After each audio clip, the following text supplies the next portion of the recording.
We're now on Dcad Lesson 8D, and we'll be dealing with the wall plates initially. So to begin dealing with the wall plates, I'm going to begin at the upper inside corner of the wall. I'm going to use hit V for vector, and I'm going to gravity move using the comma key to the inside upper corner of the wall. I'm going to hit the apostrophe so I can use point relative, and I'm going to hit tab and enter 1.5 inches. Actually, that should be minus 1.5 inches because I want to come down 1.5 inches.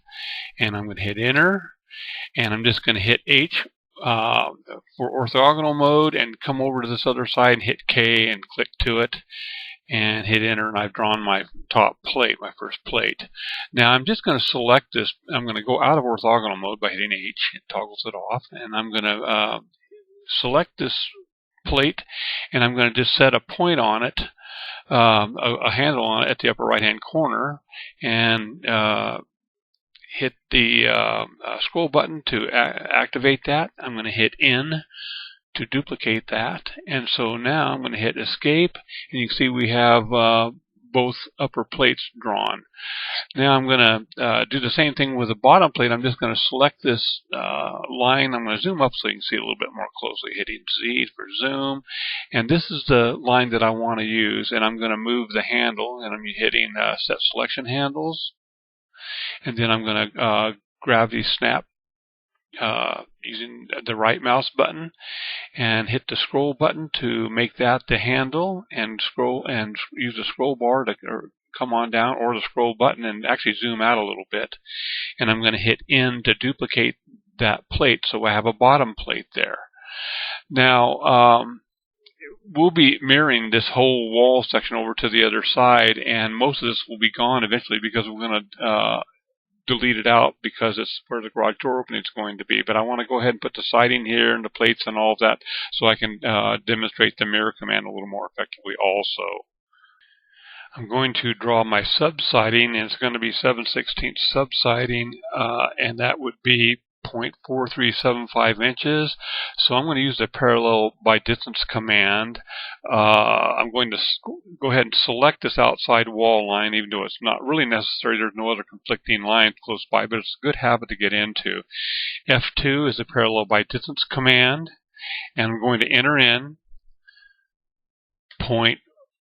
hit tab first so it selects it. I'm going to enter in 0.4375 inches. And now I'm just going to click outside of that wall line, and it's already set my subsiding. Now next I'm going to select the siding, and we've decided to use nominal 8-inch hardy plank siding. So to do that, I'm going to hit the F9 key, or I'm sorry, Control F9, and it's taking me into symbols.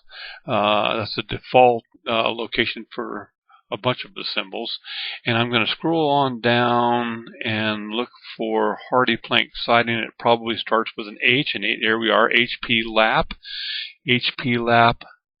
8L. So I'm going to click on that and see if that looks like it's something I want to use. Yes, it is. So I'm going to go ahead and open it, and I'm going to click at the lower outside edge of the subsiding. I'm just going to right click so it snaps to that point, and you can see that it actually has two siding lines. One is, I'm going to zoom up on this just a little bit using the scroll button.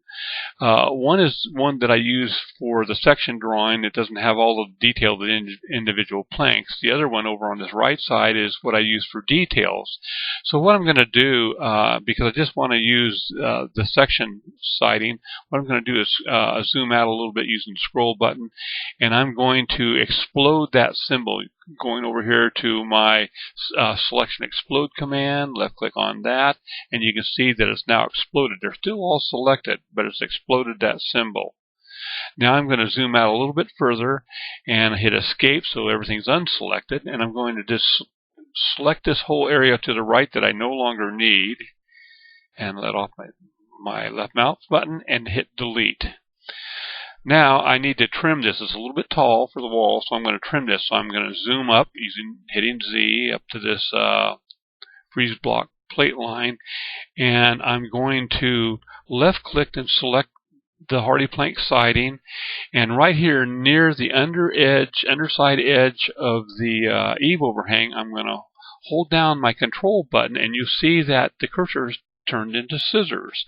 And so if I left click, that'll actually cut this line. This is actually a continuous line that I'm using for this siding.